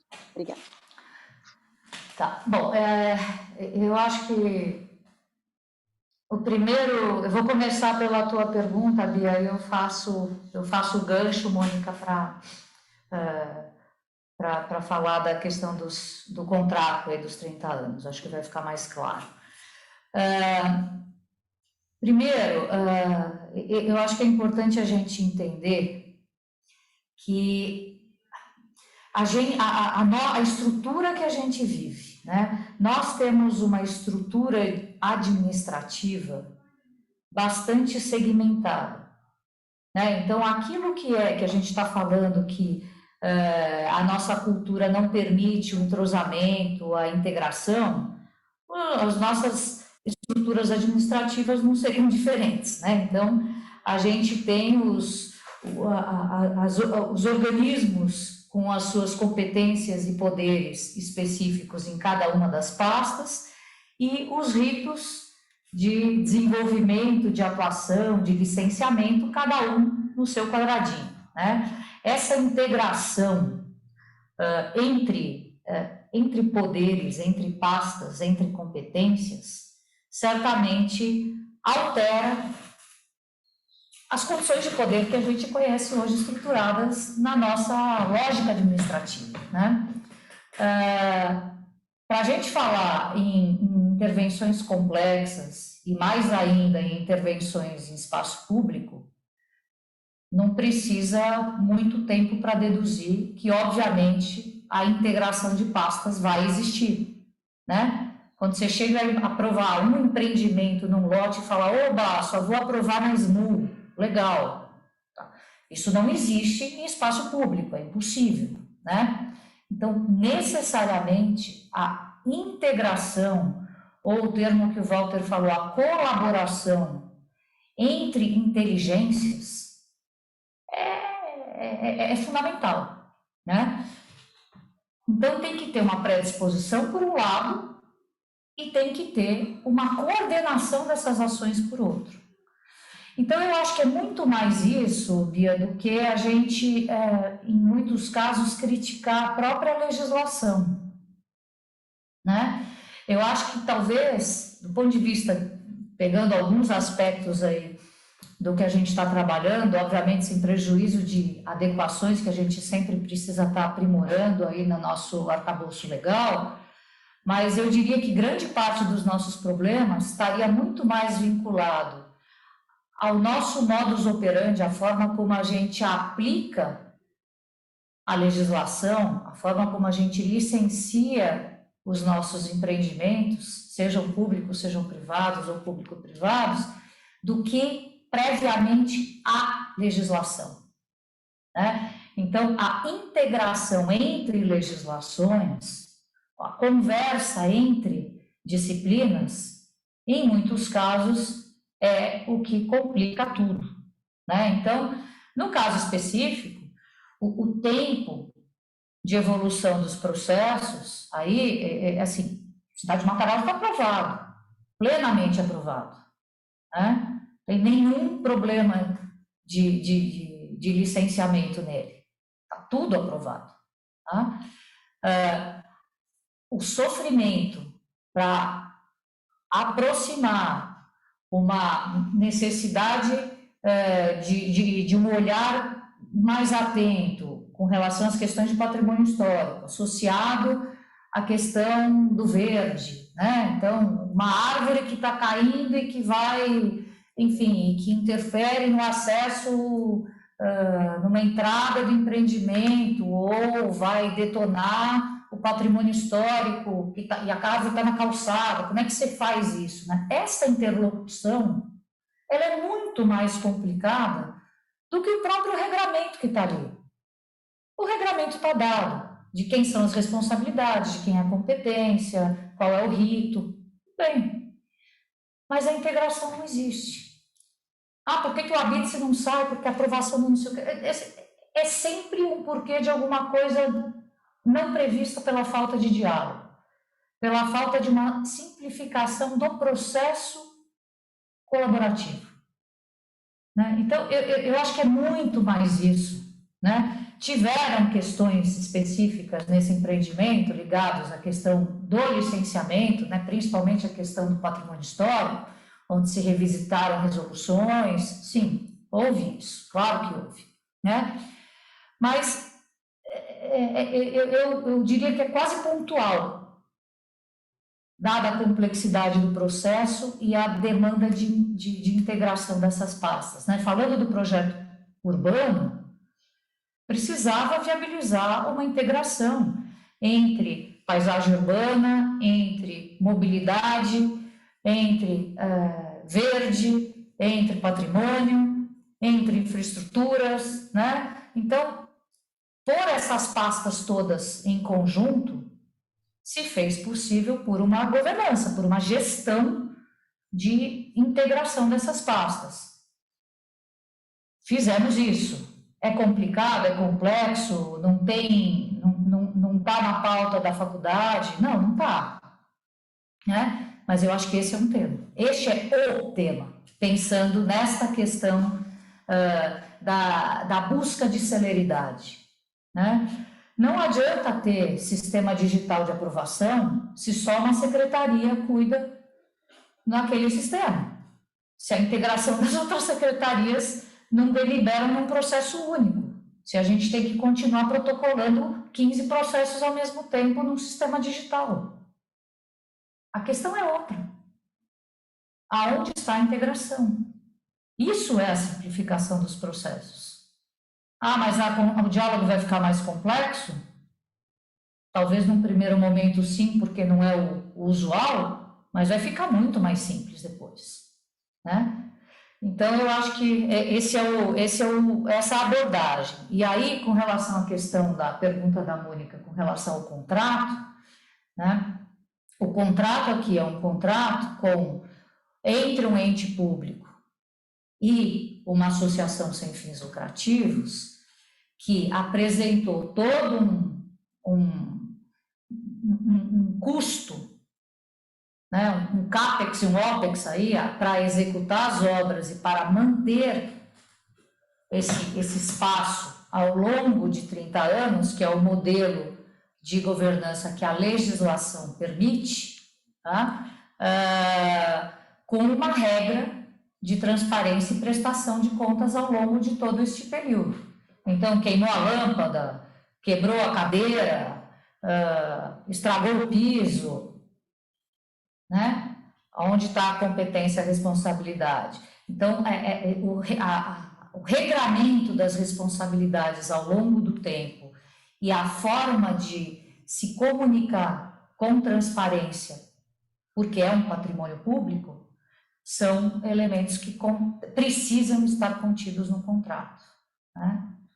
Tá? E aí, então, isso significa que os cuidados em uma grande parte dos aspectos aí de manutenção, né, que cabe ao contrato assumir, ficariam a cargo da associação detentora do contrato. Né? Adriana, muito obrigado por essa explicação que você tem. A gente conhece a complexidade de tudo que você colocou. Os aspectos jurídicos, os aspectos de aprovação, o aspecto de tudo isso. É muito complexo, difícil, igual você relatou. Uma curiosidade minha, eu conheço um pouco de como você coordena uma obra, como é que você pode fazer. Agora, eu não conheço, e gostaria que você colocasse, a coordenação dos aspectos arquitetônicos, porque você tem uma infinidade de arquitetos envolvidos nesse projeto. Quer dizer, um fez o interior, outro fez o prédio, outro fez o hotel, etc. Como que é a coordenação disso? Quem que coordena? Porque precisa ter uma coordenação arquitetônica, eu estou falando dos papéis, das aprovações, você acabou de colocar. Os problemas construtivos de engenharia, de coordenação da engenharia, a gente, superficialmente, a gente conhece. Agora, da coordenação de projetos, eu gostaria que você explicasse um pouco para a gente. Então, isso não está no meu chapéu, tá? Existe uma equipe muito grande envolvida em inúmeros projetos nas arquiteturas e nas engenharias, né, nesse projeto. Então, é assim, existe uma estrutura criada da área de projeto interna ao Matarazzo, né, com responsáveis internos a esse gerenciamento. Existem gerenciadoras envolvidas no âmbito do projeto e da obra, né, empresas distintas. Existem vários escritórios envolvidos, né, e alguns que já passaram, já saíram, já trocaram, né, pensando nas arquiteturas, né, a gente teve aí lá atrás Edo, Rocha, Koenigsberg, Vanucci, Triptych, Spol, enfim, foram muitos pensando em estruturas locais, né, para além de Jean Nouvel, de Philippe Starck, de Rudi Ricciotti. Então, essa composição de inteligências aí, de forma colaborativa, assim, ela tem mecanismos de gestão, né? Então, tem uma estrutura interna do Matarazzo, tem prestadores de serviço de gerenciamento, de projeto e de obra, de partes da obra, né, dos edifícios, né? Tem projetos de restauro, enfim, são muitas disciplinas, falando nas arquiteturas, tá? Que estão envolvidas aí. E, obviamente, a figura dos arquitetos a seu tempo, né, vieram atuando junto com as coordenações desses projetos, junto com as compatibilizações de projetos com as demais disciplinas, né? E com um alinhamento estratégico das engenharias, né? A gente tem à frente da engenharia no Matarazzo, o conhecido de todos aqui, o Maurício Bianchi, né? Que brilhantemente conduz há muito tempo esse trabalho, né?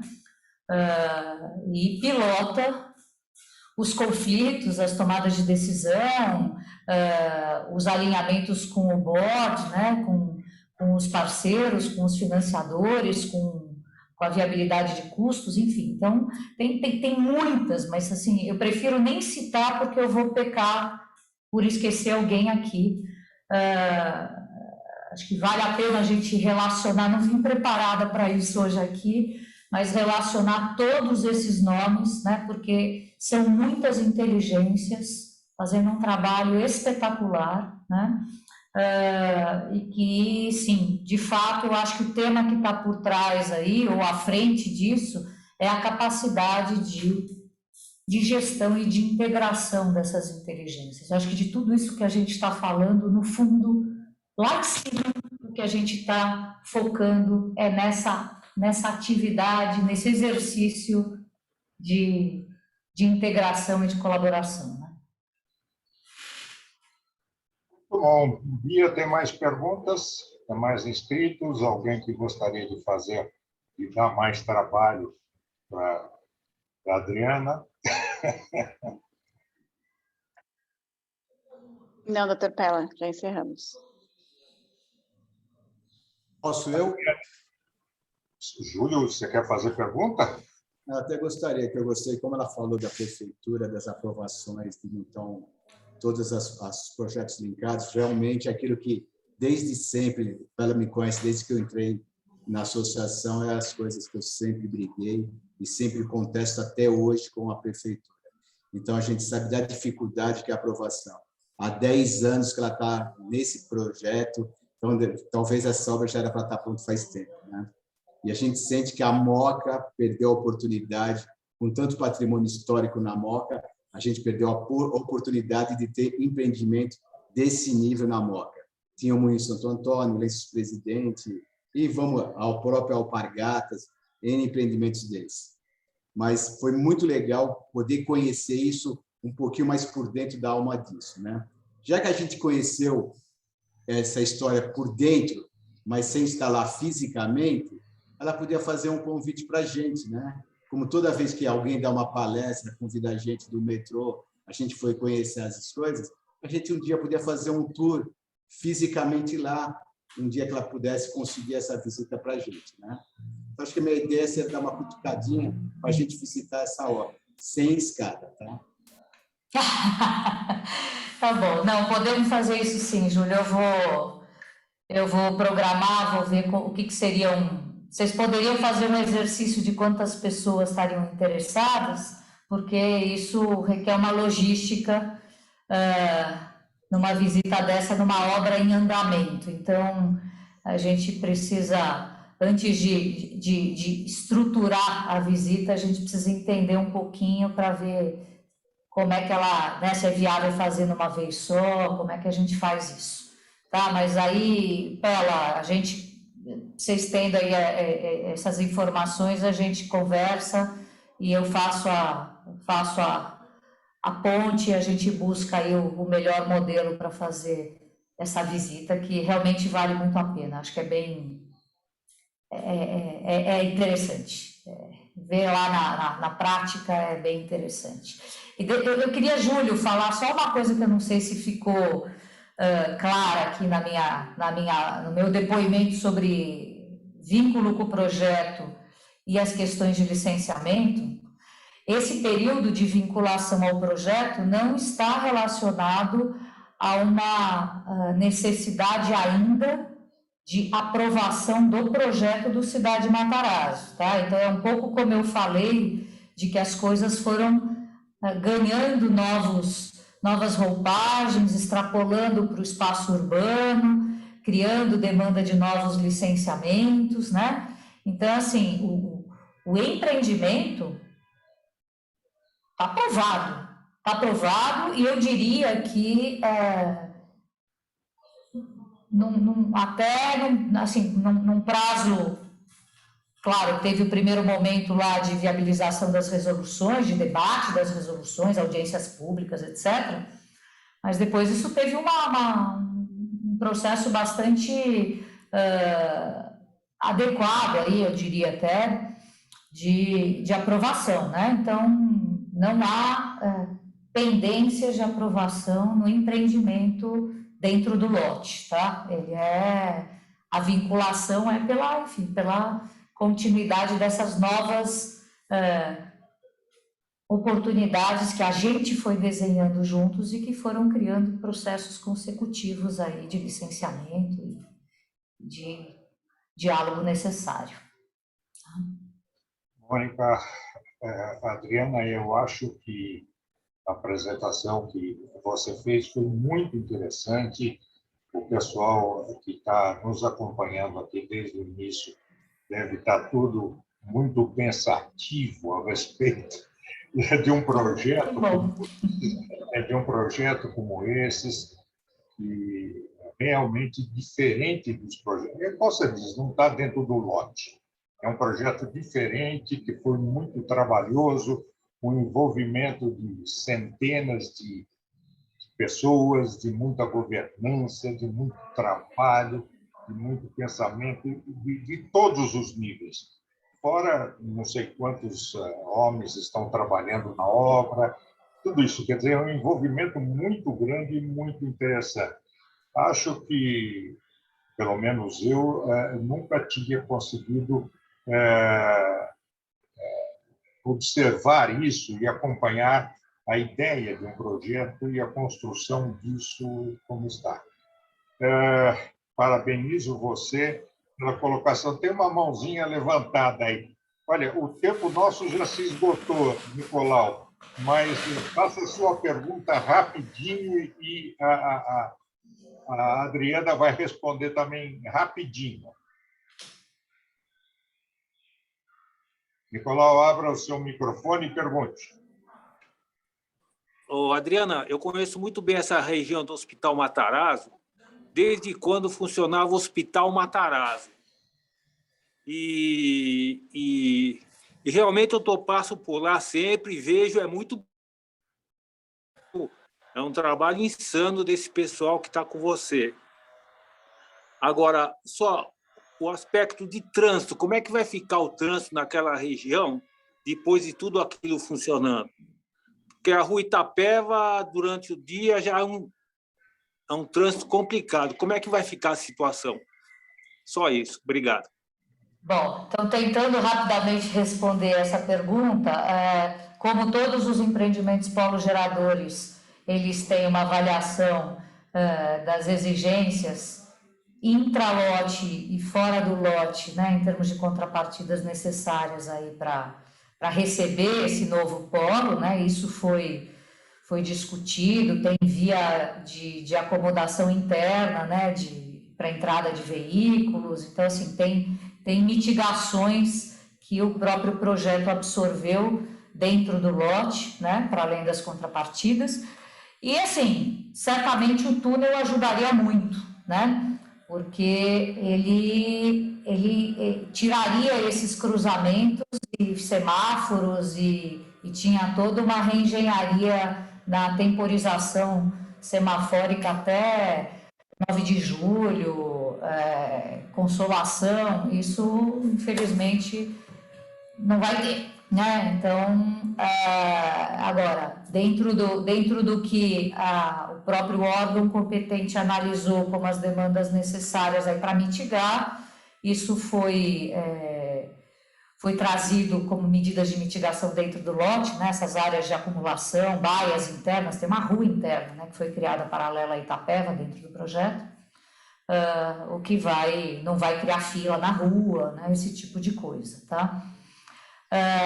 Acho que é a melhor maneira de poder responder, e aproveitando então para agradecer aqui, eu acho que foi muito boa a nossa conversa, muito estimulante para mim, eu acho importante ver que a gente está conseguindo encontrar, localizar os nossos parceiros em futuras colaborações que estão pensando, estão se preocupando com temas afins, né? Então, é bom para a gente não se sentir sozinha e acreditar em oportunidades aí que a gente possa fazer e criar, né, juntos, né? Propor ser mais propositivo mesmo na cidade como um todo, tá? Então, eu queria muito agradecer e insistir no convite, vocês estarem lá conosco na live hoje, que eu acho que vai ser uma continuação dessa conversa, certamente. Ok, Adriana. A Bia fica encarregada de verificar as pessoas que tenham eventual interesse de fazer uma visita e daí fazer a ligação com a Adriana para marcar, para acertar esse horário. Adriana, muito obrigado, primeiro por ter aceito o nosso convite, depois de ter feito essa palestra, eu vou colocar assim, de uma maneira muito interessante. A associação comercial é multifacetária. Ela tem diversos setores, e o setor que interage, o urbanismo interage com isso, é a CPU.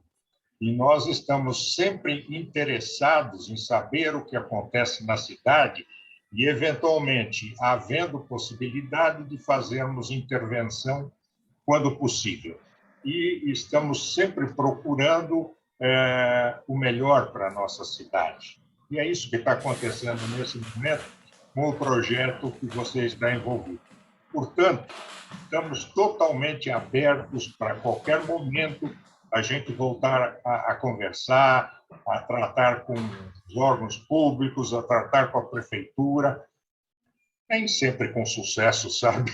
Mas faz parte. A gente está sempre disposto a isso. Portanto, muito obrigado por sua presença, obrigado a todos os nossos companheiros que aqui estiveram acompanhando essa maravilhosa live que a Adriana fez, e, havendo oportunidade, estaremos novamente juntos. Muito obrigado, um abraço a você, Adriana, e um abraço a todos que estão aqui. Obrigada pela disposição, Tela. Obrigada, até logo a todos. Até logo, até logo. Obrigada, Adriana. Adriana. Ver os amigos, muito bom. Obrigado, Bom dia a todos. Até logo.